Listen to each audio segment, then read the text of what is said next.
Now, I've had a few cars that look like this in the past, and it can be quite disheartening in terms of you do a lot of work and they always seem to look like that until you're ready to paint them.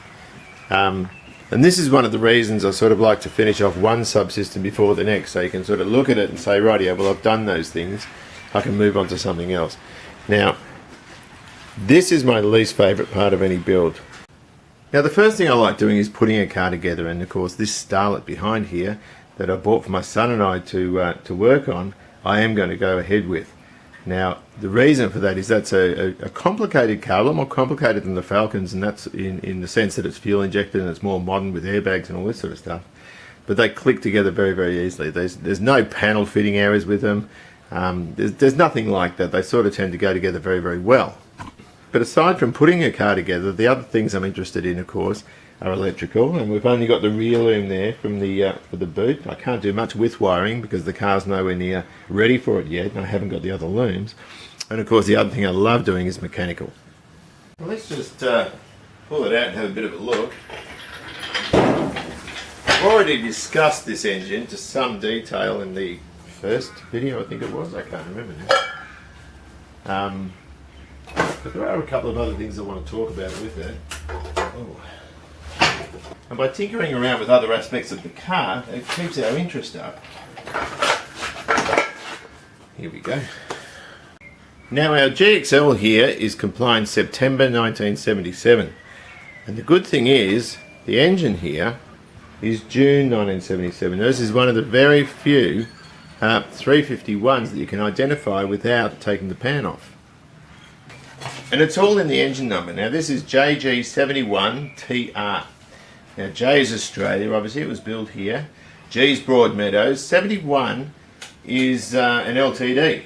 So, I know this is a 351 because, well, for a start, I've seen the crank, but not just that, the LTDs in 1977 were all P6 LTDs, which are the Rolls-Royce front ones, and they only came with the 351 engine. Now, after that, you've got TR. T 1977, R is June. So this engine was built in June 77, the car was built in September 77, so it's sort of date correct for the car.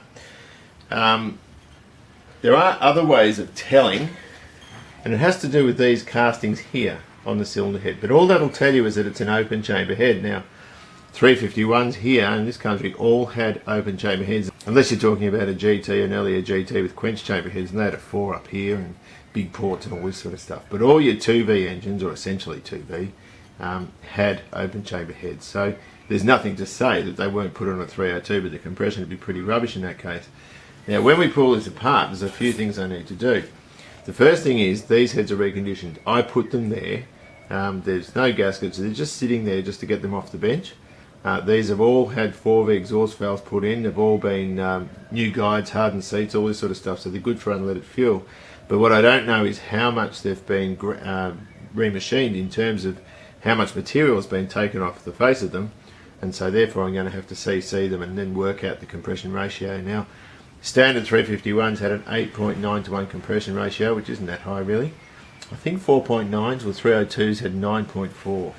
9.2 or 9.4, I think it's 9.4. So these have been taken down, these might have been taken down to 5,000s, they might have been taken down 105,000s, I don't know. But we need to take them off and CC them. But that can come a little bit later.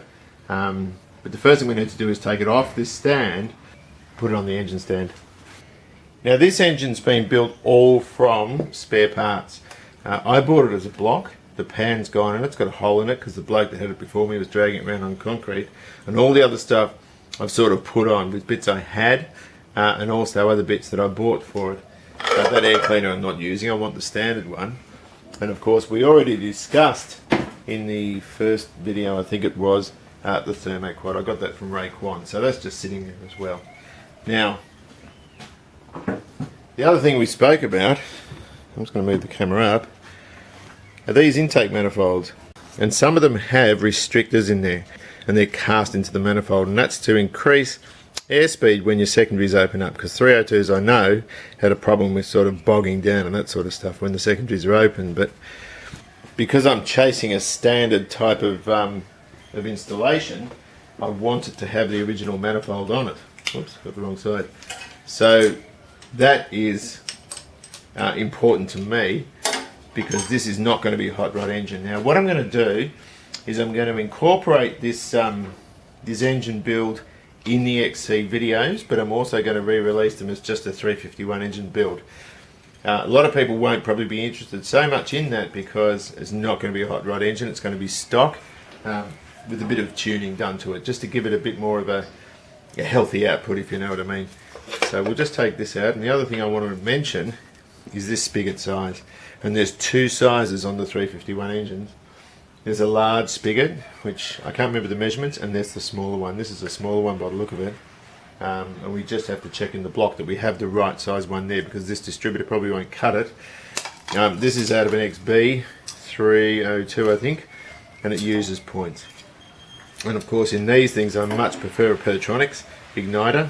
They're far better, but the issue is Pertronics, being an American company, don't use a don't have a listing for this type of distributor. It's got a Bosch number and they don't have a listing for it. The 5.8s in the XCs of course had an electronic ignition with a separate module to the side, and the XDs and so forth, and 302s and 351s and XEs as well, sorry, had the module on the side there. Those distributors work, but they've got a rubbish curve on them, so if you're going to do a performance engine, or at least an improved one, with those distributors, you need to get them recurved to suit your camshaft. Now as you can see, these parts are just sitting there. This is an XC XD type fuel line. They are designed to come up through here on the thermoquad, where the early ones went in through the front. But I've kept all that stuff. It's in very good condition. This sort of thing I'm just inclined just to use a bit of Scotch-Brite on and just throw a bit of clear over it just so it's nice and silver. I don't want to paint it obviously. So I'm just taking these covers off. I don't even remember if there's push rods or rocker arms or anything in this engine. I just sort of threw it together. I've had the block for about 7 years, probably even more now. I bought it as a short engine, and he had the cylinder bores all lubricated up with the dark blue grease, and in the photographs it actually looked like one of them had a hole in it. They weren't very good photos. All those years ago, the poor gent that had it before me took the photos with a bad mobile phone. And oh yeah, it has got all that stuff in it. So there you go. So you can see by the valves, by the caps on the springs, it's all brand new in there. So they're just all sitting there for the hell of it. Good idea with engines, no matter how original it appears, just make sure you roll your push rods to make sure they're not bent, and also stack them all up next to each other, because you can get different size rods for you know, machined heads and this sort of stuff. So you have to check your valve lash. The other thing is you need to make sure that none of these are cracked, because they are inclined to crack. Now I'm not using original fasteners on here, probably should, but I bought this years ago. That's a stainless bolt kit, and I'll use that. I think I rated it for 1 or 2 for the water pump on the Windsor, but I just think these look nicer. But do remember, whenever you use stainless bolts, you're supposed to use an anti-seize on the threads just so they don't gall, particularly if it's around exhaust, which I wouldn't be inclined to use them on that. I'd use the original ones. Well, every now and then it's nice to get out of the garage, and my son and I just went for a drive in this lovely old XW.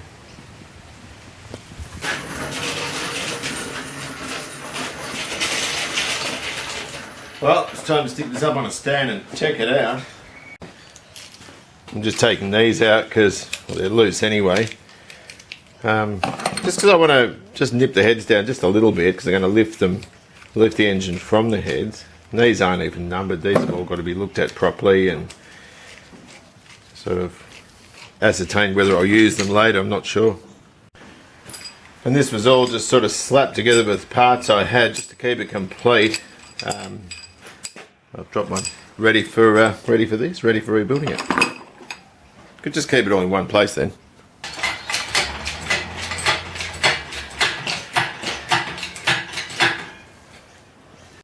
Now, if you do end up buying one of these little engine dollies, buy a good one, because this is a cheap online one and it's absolute rubbish. You can barely steer the thing.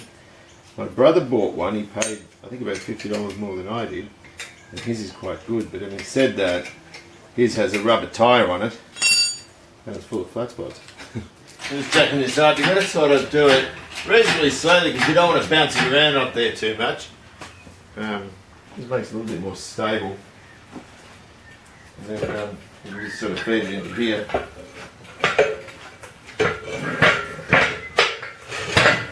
Yep, there we go.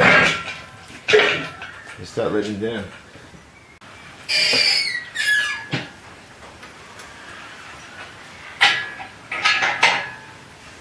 And now we're at a good ergonomic height. The other thing I've left is the wind's coming up again. I've left the what do you call it? Flywheel bolts in there. Good idea if you're going to store an engine. I've got these filled up with rags. All the bolt holes covered. I threw the old oil sender out. But that way, you know, things like wasps don't build mud nests in there and stuff the threads up and all that sort of thing. So we can now get ready to start pulling it apart. No, I'm not gazing at that XW. Let's get back onto the task at hand. Some of this stuff can go straight in the bin. For example, this oil filter, it looks like it's never been used. It's empty. We can put that in general waste. We don't need to dispose of it responsibly. Fuel pump, even if it hasn't had much use, the fact it's been used, these things go all hard inside. It's not worth it. It's a reliability thing, and they're about $50 new, so that's going straight in the bin. And so is the water pump. They're all cheap to replace. I'll use new ones, so I'm not interested in keeping any of that.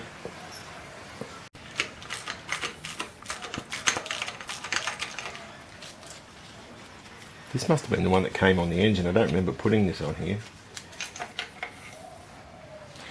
Yep, don't need that.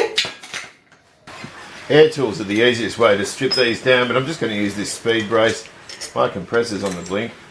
I've got to get a new one, and actually there's a great looking thing at Costco. It's got, I think it's about, the free air delivery is something like 250 litres. And the old CFM measurement's not the best way to measure a compressor's performance. You have to look at free air delivery.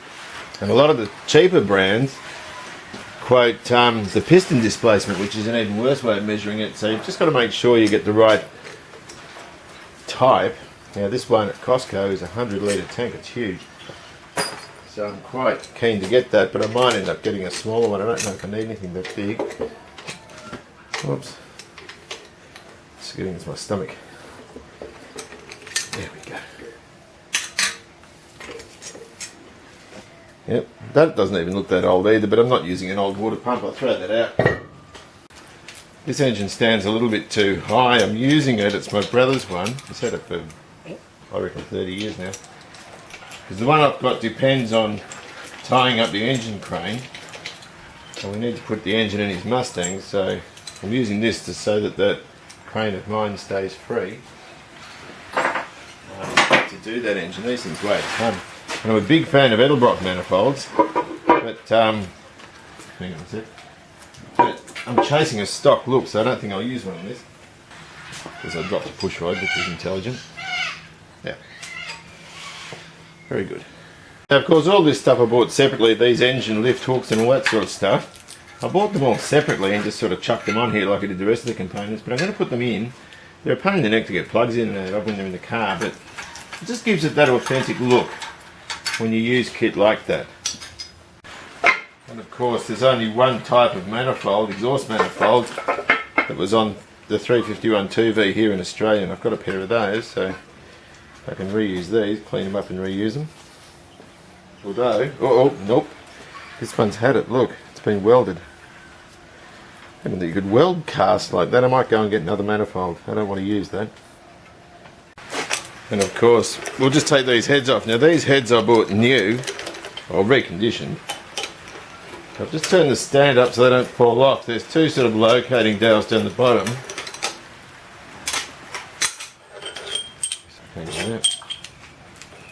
So here we go. And so I'm hoping, that everything stayed nice and fresh. But I wanted them stored where they couldn't be damaged, and I thought on the engine block would be a good spot. These are quite heavy, the old Clevo heads. There we go. Look at that. 5.8 litres of bliss. Isn't that gorgeous? I do apologise for the awful light, but I bought these from a guy who reconditioned them. I had them reconditioned. No, he reconditioned them. He had a machine shop. And so there's our 205 intake, so they're a standard intake. I think he said the valves on the exhaust or 4V. No, they might be standard. 1.705. Just a rough measurement. So they might just be standard 2V valves, which are well and truly big enough. They're nice open chamber. You can use a quench chamber 302 head for more compression, but apparently they have trouble with pre-ignition. And so there's a couple of little marks on them. That'll all come out. That's from me having them sit around too long. But certainly for the $400 I paid, they're absolutely lovely. So all new valve stem seals, everything. So that's all cool. I'm happy with that. I'm coming, Charlie. Rightio, so measuring the bore, we've got 3.5 inches, which is 351. 302s use the 3-inch bore. And if I get this little guy in, this is not the best way to measure a bore. Oh no, 4-inch. Just under 4-inch. So we know it's an original bore. You're an inch of this stuff, eh, Sue? So it rotates nicely. I don't know why it's so clean. The guy who had it before me has obviously pulled it apart and cleaned it, but I'm not sure why. It hasn't got new rings or anything, I don't think. But we'll just do a bit of investigative surgery, so to speak, and we'll try and figure out why.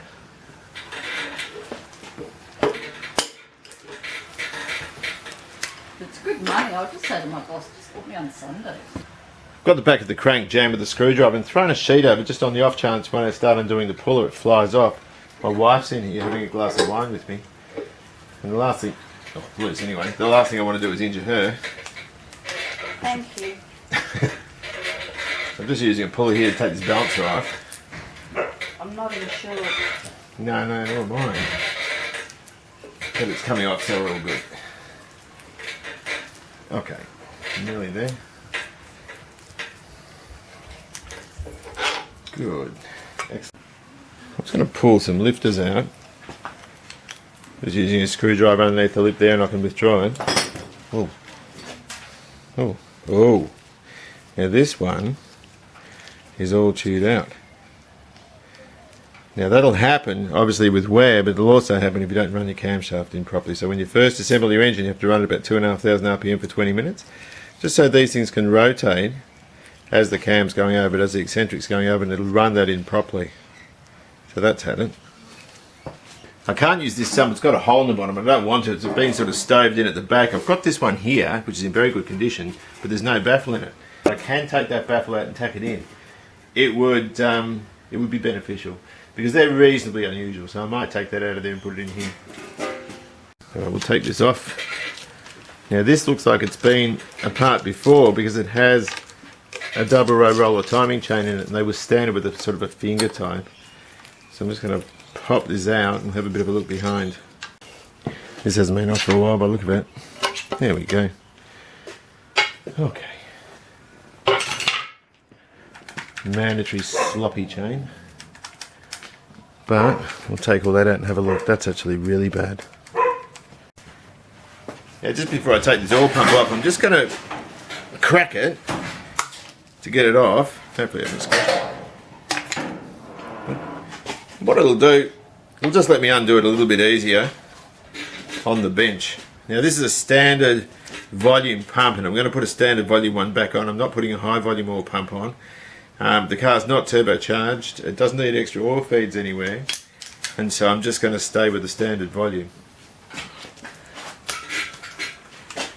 Excuse my manky gloves. I hate wearing ripped gloves, but while I'm doing something really grimy and grotty like this, I don't really care what they look like. Now, as you can see, that 351, they're embossed on the crank. Oh, you probably can't see because the oil pickup's in the way. I'll have a look in a second.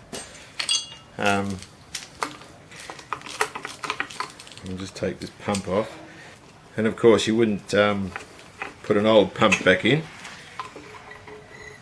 Now, the other thing I'm going to change is this drive here, this oil pump drive. These go in the bottom of the distributors.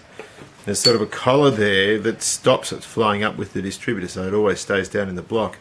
Now I need to keep this to measure the distance there. You can also see there it's worn on the corners. Now ARP make a great replacement, so I'm going to use an ARP drive for it.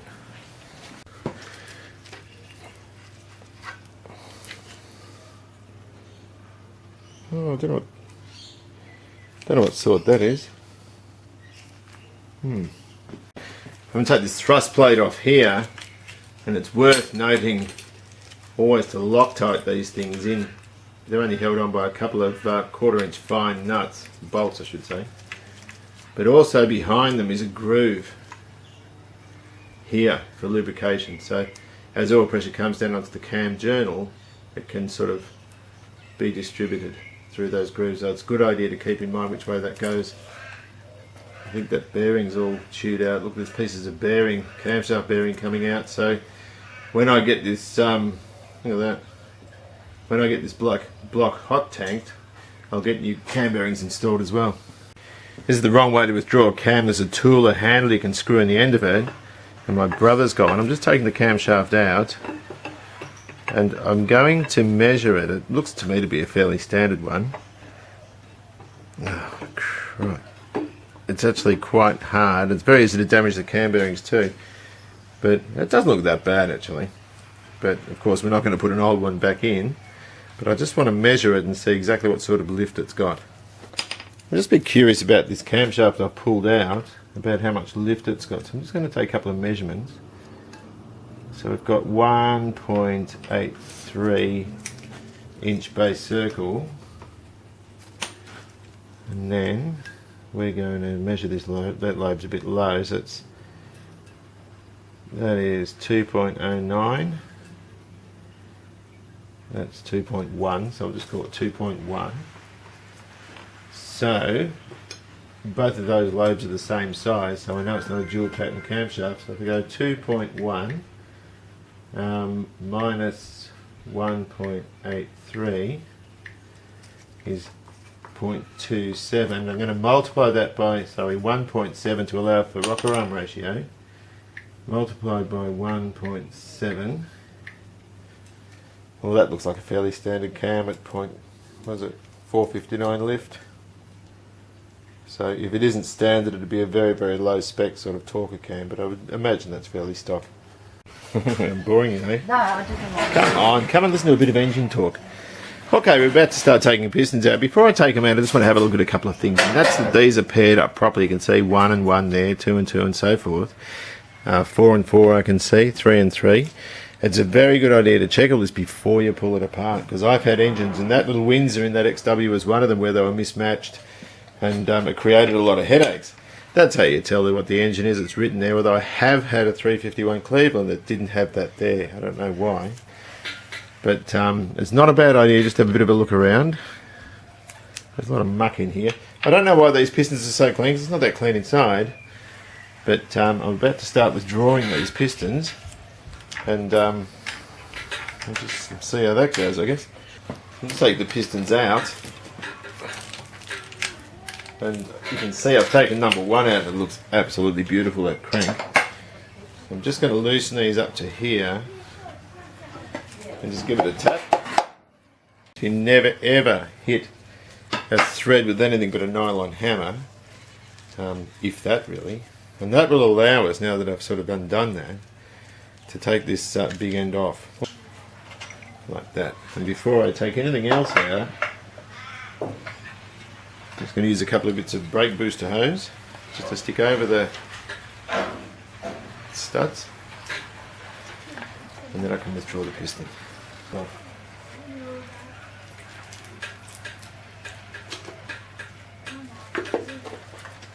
and out she comes. And that is abnormally clean. I don't know why this is so clean. I wonder if someone's put rings in this or something. I mean, they're really, really clean. They're abnormally clean. It's a little bit... I think before this was taken out of the LTD or whatever car it came from, it had really been looked at. I'll check the end gap on it, just out of interest. Oh no, they're worn. There is a bit of wear there. But we need to check these lands. If these lands are no good, then we're going to have to get pistons and all that sort of stuff for it. So I'm going to take the rest of the pistons out now. But you can see just here, the crank looks absolutely lovely. So I'm quite happy with that. It's looking good. So this crank looks absolutely lovely. I've just given it a bit of a wipe. And you can see it is brilliant. I don't think that needs grinding at all. Looking good.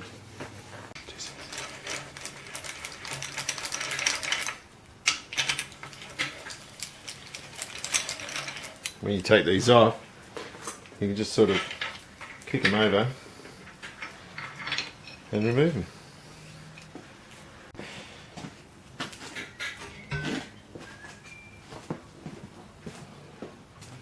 And here we have a rope type rear main, and I'm not putting one of those back in. The gasket sets I use come with a rope and a rigid seal type, a sort of split seal type, and that's the type I'm going to use, because the other thing is the split seal type allows you to rotate the engine very, very easily while you're assembling it, where the rope types tend to hang on a bit. So that's what we're going to do. So we're down to a bare block. The cam bearings look absolutely screwed, so I'll get them replaced and take it from there. We're going to knock these Welsh plugs out now. If you're American, you probably call them freeze plugs, but we're just going to hit it on the edge, and it should flick over like a coin. Like one went in, so that's not much good. That was a fail. Anyway, they're meant to flick over like a coin. We can just grab them with our multi-grips and flick them out like that. And so I want all those out because I want all inside here nice and clean. Turn a camera on. Oh, that one's gone. Look at that one. That's had it. Turn a camera on, nothing goes the way you want it to. I use a wider screwdriver. There we go. Spread the load a bit further and take him out. And all that crud in there we need to get rid of. I don't know if you can see that, the stamping on the back of the main bearing is 1176. So November 1976 was the last time this thing had bearings in it. Wonderful. One more thing before I forget, put the main bearing caps back on. You don't want to mix them up, even though they are numbered. They belong on here, so they need to go back. And also, cover the whole thing in a garbage bag. I'm not going to bother for now because it has to go and be cleaned up. But once it comes back and it's all nice and spotless, we always keep it covered in a garbage bag. You can see that cam bearing there is absolutely terrible. It's started to fall apart. So that's further sort of evidence that we need to get them replaced. We can't leave those in. About the only thing left is to take these gallery plugs out, and they can come out from the other side as well, and that way we can get the long wire brushes in, or the long gallery brushes in, and clean them out. But that's it for this thing. It's all stripped down. I'm not going to rebuild it quite yet. Funds are low when we've got Christmas coming up and so forth. But whatever the case, take care and I'll see you later. Ta-da.